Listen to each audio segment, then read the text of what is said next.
Hello everybody and welcome back. And in the previous videos I showed you how you can actually install VirtualBox, Kali Linux and your VirtualBox guest editions in order to have our Kali Linux machine in full screen mode.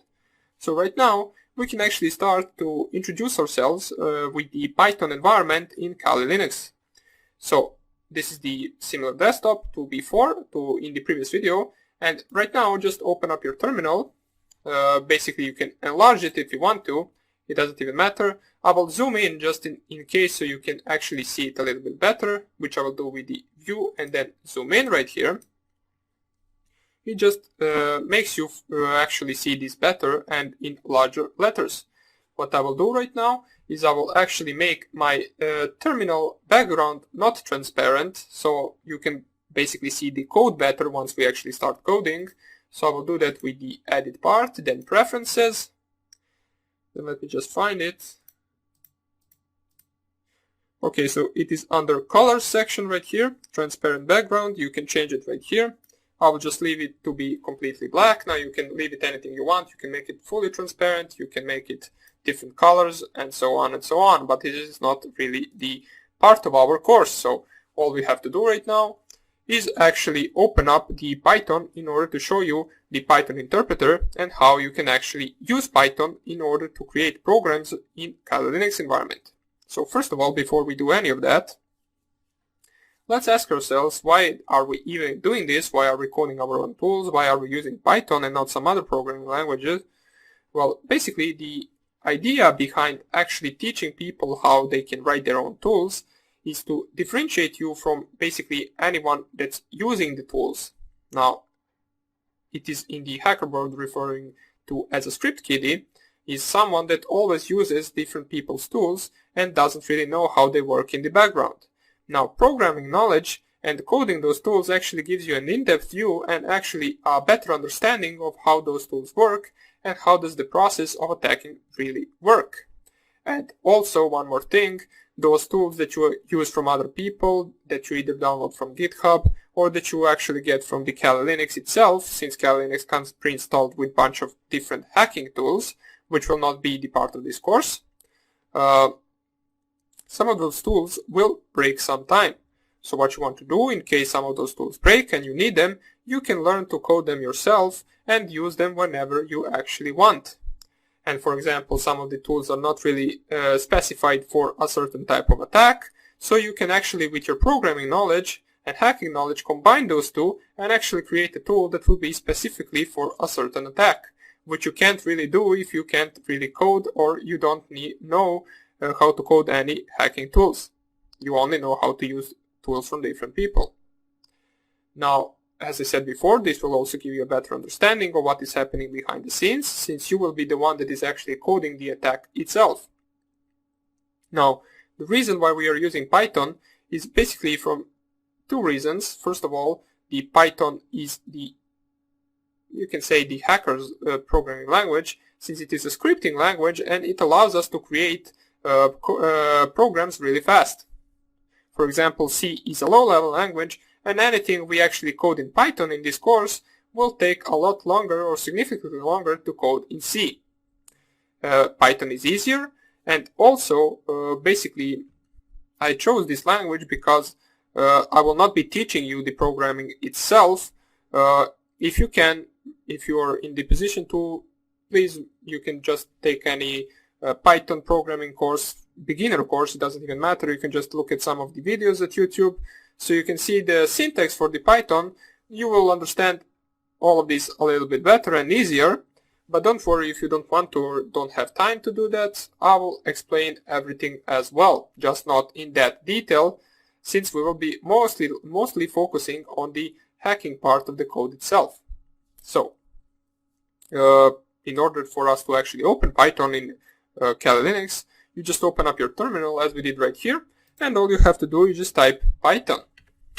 Now what this will do is it will open up the Python interpreter right here, where we can actually execute these commands or basically execute the program itself. Now Python interpreter is not really something that we will use in order to make our programs, but you can also always use it in order to test a certain part of the program since it gives you the error right away. For example, there is an import function called import_os, which imports a library, and as you can see, if something like this happens right here, which you get 3 error and then 3 error once again, it means it executed properly. But if I try to import something that doesn't exist, which is OSS, it will give me a name saying no module named OSS. So this is Python interpreter. We can use it just to simply check our syntax if it is correct or not before actually putting it in the program itself. But another thing you might actually notice is that this is the Python 2.7.15 plus. So basically this is the Python 2. The Python 3 you can open, let me just show you how, with the Python and then 3. As we can see, Python 2 we open with just simply typing Python, and Python 3 interpreter we can all open with typing Python 3, which will lead to the same command prompt with these 3 arrows to the right, but this will be the Python version 3.6.8. So that is something you want to differentiate. That is how you can open Python. That is how you can use Python interpreter. Now let's see how we can actually write a simple hello world program and save it and actually execute it from our terminal. We do not want to use the Python interpreter, we actually want to create a program ourselves. So here, if you just type here ls, which stands for listing directories in the current directory in which we are, basically in order to check in which directory you are, you just type here pwd. It will print working directory as it says right here. P stands for print, W for working, and D for the directory. We are currently in the root directory, which is good, we want to be there. As you remember from the previous videos, you can actually navigate through the directories with the cd command. So for example, if you want to go to the documents, you could just type cd documents, press enter, and now if you just type pwd once again, we are in the /root/documents directory. But we want to go one directory back, which we can do with cd and then 2 dots. It leads you one directory back, which will lead us right back to our root directory. Right now, what we want to do is actually create the directory where we will actually save our Python programs that we will code. So let us make a directory. Now, in order to make a directory in a simple Kali Linux environment, you just type in your terminal mkdir, and then the name of the directory you want to create, which can be anything. In my case, it will be Python programs, because we are going to make Python programs and save them in that directory.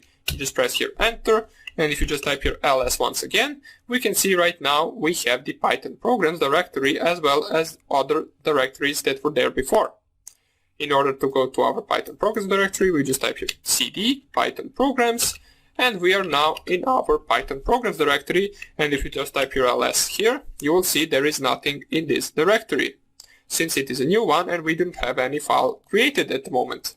What we want to do is we actually want to create our first program, which will be a simple hello world program from Python, and then in the next videos and in the next section we will continue, or basically we will start with our first hacking programs, which will be the port scanners, or basically scanning the target. So, in order to actually create the program, you just type here nano, and then just specify the name of the program you want to create.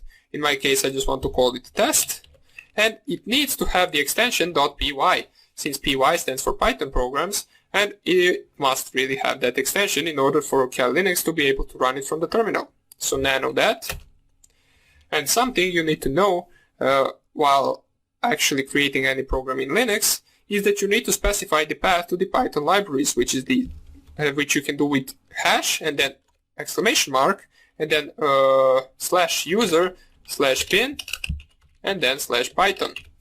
This is something that you will specify at the beginning of every program that you actually code in Kali Linux, so make sure to remember this. Don't worry, I will also tell you this like every time that we actually code something, that you need to specify this path right here. And in order for us to actually print hello world, we can actually just do print, open brackets, close brackets, and between the double quotes, which is specified in the brackets, we can just type hello world. This is the entire program. Print function basically prints anything, or basically prints what is inside the brackets to our terminal, and we specify that it should print hello world. you specify a string to be printed out by putting it between the double quotes or single quotes. So let me just show you. Both single quotes and double quotes will work. You know it is a string when it actually turns green right here, so it changes color. Now this is not a must. If you, for example, change color from your terminal, it might be some different color, but it doesn't matter. You will notice when it is a string and when it is not. I will just use double quotes in this case. And in order to save this file or to save this program, you just type here Ctrl-O, then enter. As it says file name to write, you want to type here enter, so it writes under that name, and Ctrl-X to exit. In order for you to, for example, clear the screen, you can just type here clear, which will just clear the terminal from previous commands. And let's see if we type here ls once again, we now have our test.py. Now, for those of you who are really new to this, let me just explain what Nano did. So Nano, as we used it once we actually wrote our program, is basically opening our program, and actually it opens something similar to the, for example, Notepad in the Windows, where you can actually write anything, whether it is text or part of code, and then save it to a file. As we did right here, we saved this part of code to the file test.py.